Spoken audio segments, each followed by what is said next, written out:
Avon competition zone में आपका स्वागत है। आज हम पढ़ने वाले हैं संविधान का तीसरा टॉपिक, जिसका नाम है राज्य के नीति निर्देशक तत्व। तो सर्वप्रथम इस टॉपिक में हम देखेंगे राज्य के नीति निर्देशक तत्व के बारे में। तो सर्वप्रथम हमें ये ध्यान देना होगा, पढ़ने से पहले यह जानना जरूरी है कि इनका उद्देश्य क्या होता है, क्यों ये बनाए जाते हैं। तो सर्वप्रथम हम ध्यान रखेंगे कि राज्य के नीति निर्देशक तत्व का उद्देश्य क्या है। तो हमें ध्यान देना होगा कि राज्य के लिए कानून का निर्माण, राज्य के लिए कानून का निर्माण करना, इनकी जो राज्य होगा वह कानून का क्या करेगा, निर्माण करेगा। तो सर्वप्रथम अगर देखा जाता है राज्य के नीति निर्देशक तत्व में, तो यह किस भाग में होते हैं।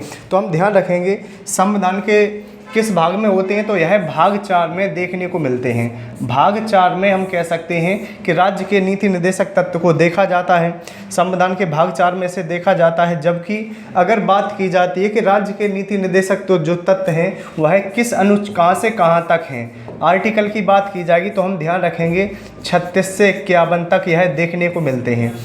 36 से 51 तक देखने को मिलते हैं। जबकि अगर देखा जाता है ये क्यों बनाए गए हैं, तो राज्य का कार्य होगा कि वह कानून का निर्माण करे। और किस भाग में देखने को मिलते हैं, तो हम कह सकते हैं भाग 4 में देखने को मिलते हैं। जबकि आर्टिकल की बात की जाएगी तो 36 से 51 तक राज्य के नीति निर्देशक तत्व को देखा जाता है। अगर बात की जाएगी कि राज्य के नीति निर्देशक तत्व को कहाँ से लिया गया है, तो हम कह सकते हैं राज्य के नीति निर्देशक तत्व को आयरलैंड से अपनाया गया है।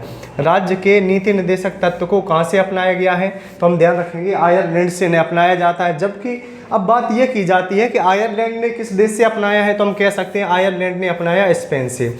आयरलैंड ने किस देश से अपनाया है, तो हम कह सकते हैं स्पेन से अपनाया है। जबकि भारत ने राज्य के नीति निर्देशक तत्व को कब अपनाया था, तो हम कह सकते हैं भारत ने आयरलैंड से राज्य के नीति निर्देशक तत्व को 1937 में अपनाया था। राज्य के नीति निर्देशक तत्व को कब अपनाया था, तो 1937 में आयरलैंड से हम कह सकते हैं अपनाया जाता है। अब बात ये की जाती है कि भारत ने इनकी राज्य के नीति निर्देशक तत्व को कहाँ से लिया है, तो हम कह सकते हैं आयरलैंड से लिया है। जबकि आयरलैंड ने किस देश से लिया, तो हम कह सकते हैं स्पेन से लिया। तो भारत ने स्पेन से क्यों नहीं लिया, तो सर्वप्रथम कह सकते हैं कि जो आयरलैंड की बात की जाएगी तो आयरलैंड से भारत ने क्यों अपनाए, तो इसकी वजह मुख्य यही थी कि यह कैसे हैं, आबाद योग हैं। जबकि अगर बात की जाती है स्पेन में कैसे थे डीपीएसपी, तो स्पेन में थे बाद योग थे। स्पेन में कैसे थे, यानी कि हम कह सकते हैं बाद योग थे। तो भारत ने कहा कि मूल अधिकार तो भारत में जो है वह बाद योग है, जिसके लिए मूल अधिकार कहता है कि हम न्यायालय में अपनी बात को रख सकते हैं। लेकिन जो राज्य के नीति निर्देशक तत्व इस कारण भारत ने आयरलैंड से अपनाए, क्योंकि यह जवाबदेही ना हो, इस वजह से इनकी अपनाए जाते हैं आयरलैंड से। जबकि आयरलैंड की बात की जाएगी तो आयरलैंड ने किस देश से अपनाया, तो हम कह सकते हैं आयरलैंड ने स्पेन से इन्हें अपनाया था। किस भाग में है, तो भाग 4 में देखने को मिलते हैं। जबकि आर्टिकल की बात की जाएगी तो 36 से 51 तक यह देखने को मिलते हैं। अगर बात की जाती है कि राज्य के नीति निर्देशक तत्व को किसने कहा संविधान की आत्मा, राज्य के नीति निर्देशक तत्व को किसने कहा संविधान की आत्मा, तो हम ध्यान रखेंगे ग्रीनविले ऑस्टिन के द्वारा हम कह सकते हैं कि संविधान की आत्मा कहा जाता है डीपीएसपी को। संविधान की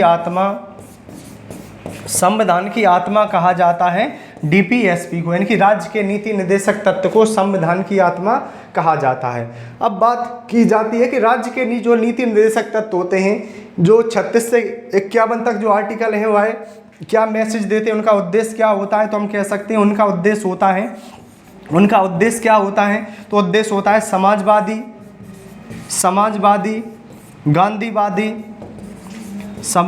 गांधीवादी, उदार बौद्धिक की भावना को बढ़ावा देना। उदार बौद्धिक की भावना को हम कह सकते हैं बढ़ावा देने के लिए राज्य के नीति निर्देशक तत्व बनाए जाते हैं। अगर देखा जाएगा, अगर पूछा जाता है कि राज्य के नीति निर्देशक तत्व क्यों बनाए गए हैं, तो हम क्या ध्यान रखेंगे कि राज्य का कार्य होगा कि वह कानून का निर्माण करे। जबकि अगर देखा जाए किस भाग में है, तो हम ध्यान रखेंगे भाग 4 में है। जबकि अनुच्छेद की बात की जाएगी कहाँ से कहाँ तक है, तो 36 से 51 तक देखने को मिलते हैं। किस देश से लिए गए हैं, तो हम कह सकते हैं 1937 में आयरलैंड से इनकी राज्य के नीति निर्देशक तत्व को अपना अपनाया गया, जबकि आयरलैंड ने कहाँ से अपनाया तो हम कह सकते हैं स्पेन से। तो भारत ने स्पेन से क्यों नहीं लिया तो हम कह सकते हैं अगर भारत स्पेन से अपनाता तो यह जवाबदेही हो जाते, क्योंकि मूल अधिकार पहले से ही जवाबदेही थे। तो भारत ने कहा कि हम एक ऐसे देश से डीपीएसपी को अपनाएंगे जो जवाबदेही ना हो। जबकि अगर बात की जाती है कि किसके द्वारा संविधान की आत्मा कहा गया डीपीएसपी को, तो ग्रीनविले ऑस्टिन के द्वारा संविधान की आत्मा कहा जाता है। जबकि बात की जाती है कि राज्य के नीति निर्देशक तत्व के जो आर्टिकल होते हैं 36 से 51, यह क्या मैसेज देते हैं तो हम कह सकते हैं ये मैसेज देते हैं समाजवादी, गांधीवादी, उदार बौद्धिक की जो भावना होगी उसको बढ़ावा देंगे। ये 36 से 51 आर्टिकल उसको जो बढ़ावा देंगे वह कौन देंगे, 36 से 51 तक आर्टिकल हैं ये बढ़ावा देंगे। जबकि बात की जाएगी कि यह है जो गांधीवादी, समाजवादी, उदार बौद्धिक हैं इनमें कौन कौन से आर्टिकल आते हैं तो हम ध्यान रखेंगे समाजवादी, गांधीवादी, उदार बौद्धिक, उदार बौद्धिक। तो हम ध्यान रख सकते हैं कि यहाँ पर ऐसे कौन कौन से अनुच्छेद हैं तो हम ध्यान रखेंगे। यहाँ पर अनुच्छेद की बात की जाएगी तो दो बातें हमें ध्यान देनी है अनुच्छेदों को याद करने के लिए। तो सर्वप्रथम हम देखेंगे कि जो 36 से 51 तक जो आर्टिकल होते हैं तो 36 और 37 इनको शामिल नहीं किया जाता है, क्योंकि हम कह सकते हैं राज्य के नीति निर्देशक तत्व में ये परिचय मात्र आर्टिकल होते हैं। यह कैसे होते हैं तो परिचय मात्र आर्टिकल होते हैं, जिसमें हम कह सकते हैं कि आर्टिकल 36 में क्या कहा जाता है, आर्टिकल 36 में राज्य शब्द की परिभाषा की बात की जाती है। आर्टिकल 36 में क्या कहा जाता है, राज्य शब्द की परिभाषा की बात की जाती है। अब राज्य शब्द की परिभाषा में क्या आता है तो हम कह सकते हैं राज्य के अधीन कोई भी पद, संगठन, कारखाने जो राज्य के अधीन कार्य करते हैं उसे हम अनुच्छेद 12 में देखते हैं, अनुच्छेद 12 और इनकी 36 में देखते हैं। तो अगर कभी देखा जाता है कि राज्य शब्द की परिभाषा की बात की जाती है तो अनुच्छेद 36 और 12 एक समान होते हैं, जबकि अनुच्छेद जो 37 होता है वही कहता है कि जो राज्य के नीति निर्देशक तत्व होते हैं वह कैसे होते हैं, अबाध योग होते हैं। वह कैसे होते हैं तो हम कह सकते हैं अबाध योग होते हैं। तो सर्वप्रथम अब हमें ये ध्यान देना होगा कि ऐसे कौन से अनुच्छेद हैं जो समाजवादी, गांधीवादी और उदार बौद्धिक में आते हैं। तो हम ध्यान रखेंगे 38, 39, 41, 42, 43 और 47 ये आर्टिकल हैं। अगर कभी पूछा जाता है कि समाजवादी में कौन कौन से राज्य के नीति निर्देशक तत्व के आर्टिकल आते हैं तो हम ध्यान रखेंगे 38 आता है, 39 आता है, 41 आता है, 42 आता है, 43 आता है, 47 आता है। इतनी बात को हम ध्यान रख सकते हैं। जबकि गांधीवादी विचारधारा को कौन से अनुच्छेद बढ़ावा देते हैं, अनुच्छेद 40 है, 46 है, 48 है और 43 है और 47। तो हम ये 5 आर्टिकल की बात की जाएगी तो हम कह सकते हैं कि ये बढ़ावा देते हैं। जबकि उदार बौद्धिक की बात की जाएगी तो हम ध्यान रखेंगे 44, 45, 49 और 50, 51 ये आर्टिकल की बात की जाएगी तो हम कह सकते हैं ये किस में आते हैं तो उदार बौद्धिक में देखने को मिलते हैं। तो इस प्रकार हम देख सकते हैं। जबकि अगर अनुच्छेदों की बात की जाएगी तो अनुच्छेदों को हम इस प्रकार याद कर सकते हैं आर्टिकल को 36 से 51। तो सर्वप्रथम अगर देखा जाता है अनुच्छेद 36, तो 36 में क्या उल्लेख मिलता है तो 36 में हम कह सकते हैं राज्य शब्द की परिभाषा। राज्य शब्द की परिभाषा की जानकारी हमें किस अनुच्छेद में मिलती है तो हम कह सकते हैं अनुच्छेद 36 में मिलती है। जबकि इसमें क्या कहा जाता है तो हम ध्यान रखेंगे कोई कारखाना, राज्य शब्द की परिभाषा में क्या आता है कोई कारखाना, कोई पदाधीन जो व्यक्ति हैं, तथा हम कह सकते हैं कोई भी संघ कह सकते हैं जो राज्य के अधीन कार्य कर रहा होता है, जो राज्य के अधीन कार्य कर रहा होता है वह राज्य शब्द की परिभाषा में आता है। जबकि अनुच्छेद 37 की बात की जाएगी, जबकि अनुच्छेद 37 की बात की जाएगी तो आर्टिकल 37 में हम ध्यान रखेंगे अनुच्छेद 37। तो 37 में हम क्या देख सकते हैं तो 37 में हम देख सकते हैं कि यह क्या कहता है जो राज्य के नीति निर्देशक तत्व होंगे वह अबाध योग होंगे। इसमें कहा जाता है कि राज्य के नीति निर्देशक तत्व के लिए हम न्यायालय में अपनी बात को नहीं रख सकते हैं। तो यह कौन सा अनुच्छेद कहता है, अनुच्छेद 37 कहता है। जबकि 38 की बात की जाएगी, 38 की बात की जाएगी तो 38 क्या कहता है तो 38 कहता है कि राज्य के जो नीति निर्देशक तत्व होंगे वह सामाजिक व्यवस्था को बढ़ावा देंगे। डीपीएसपी के द्वारा सामाजिक व्यवस्था को बढ़ावा दिया जाएगा, सामाजिक व्यवस्था को हम कह सकते हैं बढ़ावा दिया जाएगा। तो यह कौन सा अनुच्छेद कहता है, अनुच्छेद 38 कहता है। जबकि अनुच्छेद 39 की बात करती है 39, तो 39 क्या कहता है तो 39 कहता है कि राज्य का कार्य होगा अगर कोई भी व्यक्ति कोई भी व्यक्ति अगर जॉब कर रहा है तो उसको समान कार्य के लिए समान वेतन, अगर कभी पूछा जाता है समान कार्य के लिए समान वेतन की प्रक्रिया कहाँ, समान वेतन की प्रक्रिया किस अनुच्छेद में देखने को मिलती है, तो हम ध्यान रखेंगे किस अनुच्छेद में देखने को मिलती है, तो अनुच्छेद 39 में। जबकि बात की जाती है अनुच्छेद 40 की, तो 40 में हम देखेंगे 40 में जो उल्लेख मिलता है ग्राम पंचायत का, 40 में जो उल्लेख किसका मिलता है, तो ग्राम पंचायत के गठन का उल्लेख मिलता है अनुच्छेद 40 में। जबकि बात की जाती है अनुच्छेद 41 की, तो 41 को हम किस रूप में याद रखेंगे, तो 41 में हम कह सकते हैं 41 में उल्लेख मिलता है काम पाने का अधिकार, यानी कि राज्य का कार्य होगा कि वह लोगों को, राज्य में रहने वाले लोगों को कार्य दे, तो यानी कि इसमें कहा जाता है काम पाने का अधिकार की बात हम कह सकते हैं यहाँ पर की जाती है। जबकि 42 की बात की जाएगी तो 42 में देखेंगे महिला प्रसूति सुविधा उपलब्ध कराना, महिला प्रसूति सुविधा उपलब्ध कराने की जो बात है वह कहाँ की जाती है, तो हम कह सकते हैं कि की जाती है 42 में। जबकि 43 की बात की जाएगी तो 43 में क्या कहा जाता है, तो 43 में ध्यान देंगे 43 में कहा जाता है कि निर्वहन मजदूरी की बात की जाती है। यहाँ पर जो बात की जाती है वह है निर्वहन मजदूरी की बात की जाती है। यहाँ पर कहा जाता है एक व्यक्ति को इतना वेतन दिया जाए जिससे उसका घर का संचालन हो जाए, तो ये कौन सा अनुच्छेद कहता है, अनुच्छेद 43 कहता है। जबकि बात की जाती है 44 की, तो 44 में हम ध्यान रखेंगे कि समान नागरिक संहिता का उल्लेख मिलता है। अब बात ये की जाती है कि समान नागरिक संहिता को कौन लेके आया है, तो हम ध्यान रखेंगे लॉर्ड कॉर्नवालिस। लॉर्ड कॉर्नवालिस के बारे में हम ध्यान रखेंगे कि यह होता है, यह व्यक्ति समान नागरिक संहिता को लेके आता है। जबकि अगर देखा जाता है अनुच्छेद 45, जबकि अगर बात की जाएगी अनुच्छेद 45 की, तो 45 में हम क्या ध्यान रखेंगे, 45 में ध्यान देखा जाएगा शिक्षा का अधिकार। 45 में जो उल्लेख मिलता है शिक्षा का अधिकार, यानी कि राज्य का कार्य होगा कि वह शिक्षा के अधिकार को बढ़ावा दे, राज्य का कार्य होगा कि शिक्षा के अधिकार को बढ़ावा दे। जबकि 46 की बात की जाएगी तो 46 में किसका उल्लेख मिलता है, SC ST का संरक्षण, किसका उल्लेख मिलता है, तो हम कह सकते हैं SC ST के संरक्षण की बात अनुच्छेद 46 में मिलती है। जबकि 47 में देखा जाता है तो 47 में क्या उल्लेख मिलता है, तो 47 में हम देखते हैं नशीले जो पदार्थ होते हैं, नशीले पदार्थों पर रोक होगी, नशीली पदार्थों पर रोक की बात कौन सा आर्टिकल करता है, तो अनुच्छेद 47 करता है। जबकि अगर देखा जाता है अनुच्छेद 48 की बात की जाएगी तो 48 में हम क्या ध्यान रखेंगे, तो 48 में देखा जाता है दुधारू पशुओं की बलि पर रोक की बात करता है। दुधारू जो पशु होते हैं उनकी बलि नहीं होगी, यानी कि बलि पर रोक की बात करता है अनुच्छेद 48। अनुच्छेद 48 यानी कि रोक लगाता है। जबकि अगर देखा जाएगा अनुच्छेद 49 को, तो अनुच्छेद 49 क्या कहता है, अनुच्छेद 49 कहता है राष्ट्रीय स्मारकों का संरक्षण।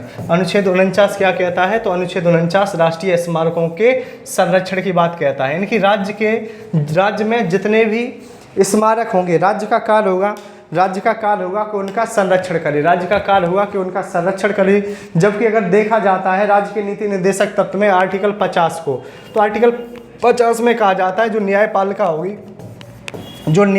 होगी वह कार्यपालिका से अलग होगी, जो न्यायपालिका होगी वह कार्यपालिका से भिन्न होगी। हम कह सकते हैं न्यायपालिका के द्वारा न्याय किया जाएगा, जबकि कार्यपालिका के द्वारा देश का संचालन किया जाएगा। यह कौन सा अनुच्छेद कहता है, तो अनुच्छेद 50 में ऐसा कहा जाता है। जबकि 51 की बात की जाती है तो 51 में क्या कहा जाता है, तो अंतर्राष्ट्रीय संधि और सुरक्षा, अंतर्राष्ट्रीय यानी कि शांति और सुरक्षा की बात की जाती है। अंतर्राष्ट्रीय शांति व सुरक्षा की बात यानी कि की जाती है इसके द्वारा। तो हम इस प्रकार देखते हैं कि राज्य के नीति निर्देशक तत्व में 36 से 51 तक हमने आर्टिकलों को देखा, लेकिन देखा जाता है कि राज्य के नीति निर्देशक तत्व में 36 से 51 तो आर्टिकल हैं, लेकिन इसके साथ एक संविधान संशोधन होता है और इस संविधान संशोधन के द्वारा राज्य के नीति निर्देशक तत्व में 4 आर्टिकल और जोड़े जाते हैं। तो सर्वप्रथम इस पॉइंट को भी हम ध्यान रखेंगे। तो देखा जाता है कि एक संविधान संशोधन होता है जिसका नाम 42वां संविधान संशोधन। 42वां संविधान संशोधन 1976 में ये होता है और 1976 का ये संविधान संशोधन हम कह सकते हैं कि राज्य के नीति निर्देशक तत्व में इसने परिवर्तन किया। कैसा परिवर्तन किया, तो हम कह सकते हैं इसने आर्टिकल जोड़ दिए, 39 का ए जोड़ा, 39 का बी जोड़ा, 43 का ए जोड़ा और 48 का ए जोड़ा। तो सर्वप्रथम हम ध्यान रखेंगे कि ये आर्टिकल क्या कहते हैं। तो सर्वप्रथम हम ध्यान रखेंगे कि इनकी 39 का ए आर्टिकल क्या कहता है, तो हम कह सकते हैं ये कहते हैं बच्चों के स्वस्थ विकास की बात करता है।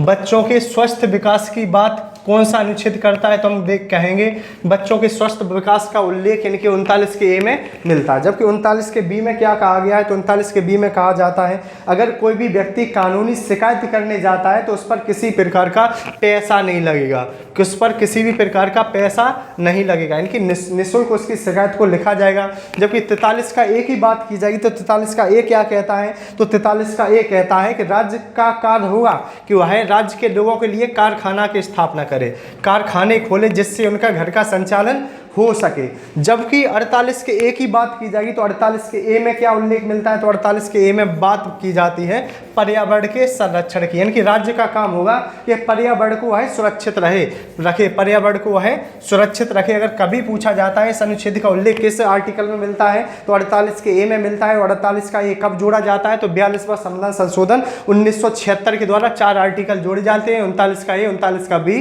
43 का ए और 48 के ए को हम कह सकते हैं जोड़ा जाता है। अब बात यह की जाती है कि राज्य के नीति निर्देशक तत्व के लिए लोगों के विचार क्या रहते हैं, तो इस प्रकार हम इस पॉइंट को भी देख सकते हैं। तो सर्वप्रथम हम देखेंगे केटी शाह का मत। तो केटी शाह ने क्या कहा है राज्य के नीति निर्देशक तत्व के बारे में, तो हम कह सकते हैं राज्य केटी शाह के द्वारा कहा जाता है कि राज्य के नीति निर्देशक तत्व एक ऐसा चेक है जो बैंक संसाधनों पर निर्भर है। तो अगर कभी पूछा जाता है कि किसने कहा कि राज्य के नीति निर्देशक तत्व एक ऐसा चेक है जो बैंक संसाधनों पर निर्भर है, तो हम कहेंगे कि केटी शाह के द्वारा ऐसा कहा जाता है। जबकि किसके द्वारा ऐसा कहा गया कि इनकी कि यह जनवरी में आते हैं और कुछ समय बाद यह टूट जाते हैं, तो ऐसा कहने वाले थे नसरुद्दीन। तो हमेशा ध्यान दे सकते हैं कि नसरुद्दीन ने क्या कहा, तो नसरुद्दीन के द्वारा कहा जाता है यह नव वर्ष के उन प्रस्तावों की तरह है जो जनवरी में टूट जाते हैं, जनवरी में टूट जाते हैं। तो अगर कभी पूछा जाता है इस बात को कहने वाले कौन थे, तो हम कह सकते हैं नसरुद्दीन के द्वारा ऐसा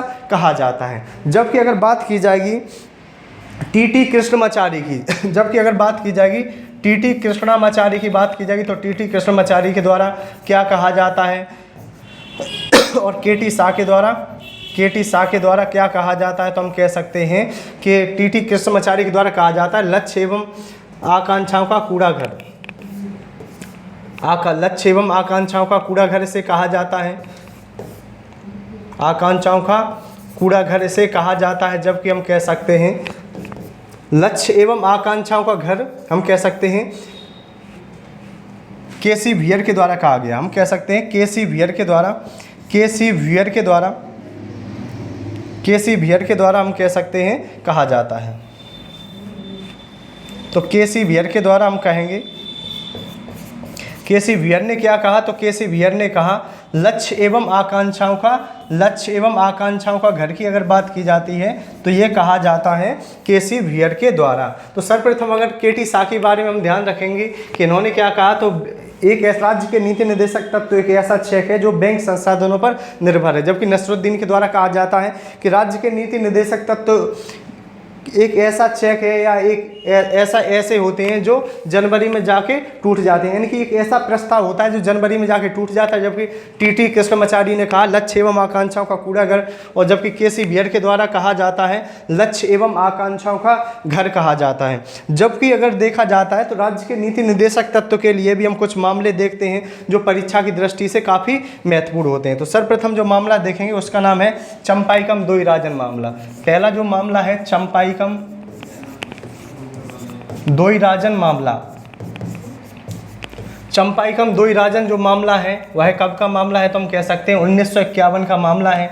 और यह मामला क्या कहता है, तो ये कहता है कि राज्य के नीति निर्देशक तत्व और मूल अधिकार में ज़्यादा प्रभावी कौन होंगे, तो हम कहेंगे मूल अधिकार ज़्यादा प्रभावी होंगे। तो अगर कभी पूछा जाता है कि चंपाइकम मामला दोईराजन मामला है वह क्या कहता है, तो ये कहता है कि डीपीएसपी से ज़्यादा प्रभावी कौन होंगे, तो प्रभावी होंगे मौलिक अधिकार प्रभावी होंगे। तो ऐसा कौन सा मामला कहता है, तो हम कह सकते हैं चंपाइकम द्वैराजन मामला ऐसा कहता है। जबकि इसके बाद जो मामला आता है दूसरा मामला, उसका नाम है गोलकनाथ मामला। गोलकनाथ मामला, तो गोलकनाथ मामला कब आता है, तो हम कह सकते हैं 1967 में आता है।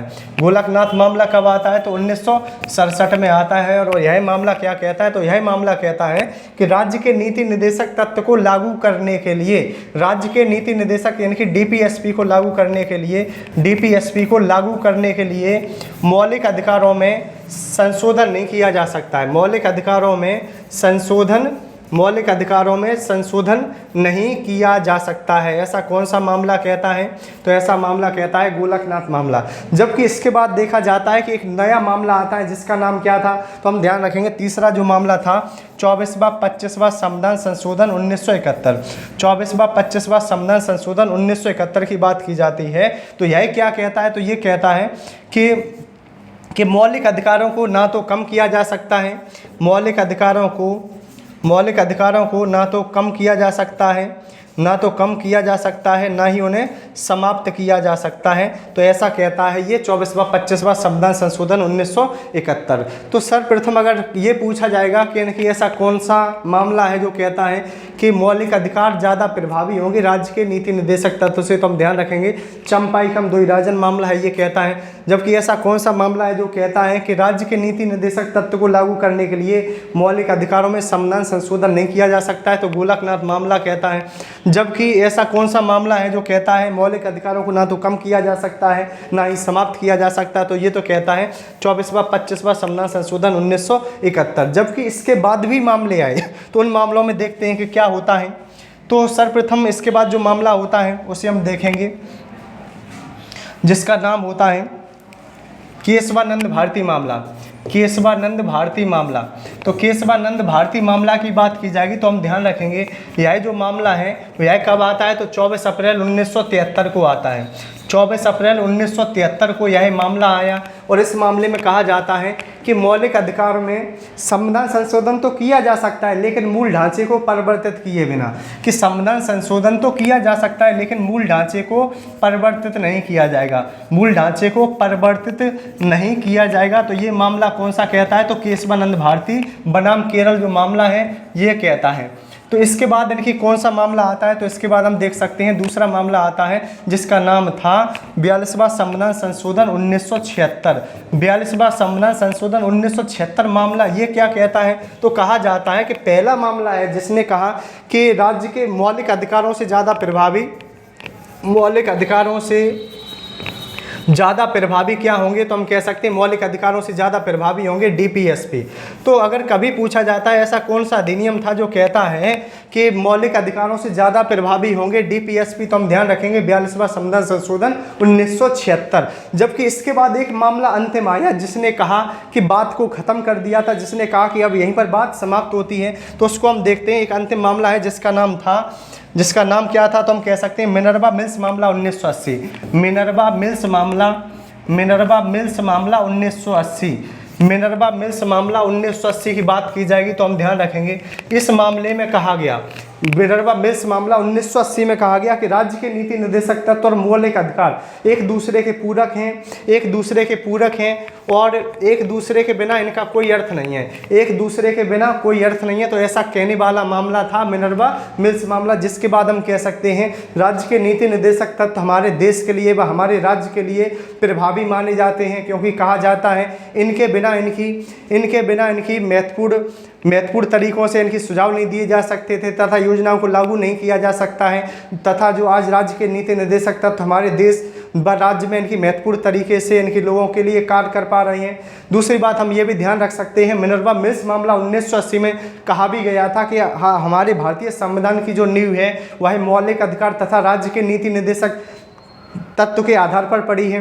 तो आज हमने इस वीडियो में इनकी राज्य के नीति निर्देशक तत्व को देखा। अगर वीडियो पसंद आता है तो चैनल को लाइक, सब्सक्राइब एंड शेयर करें।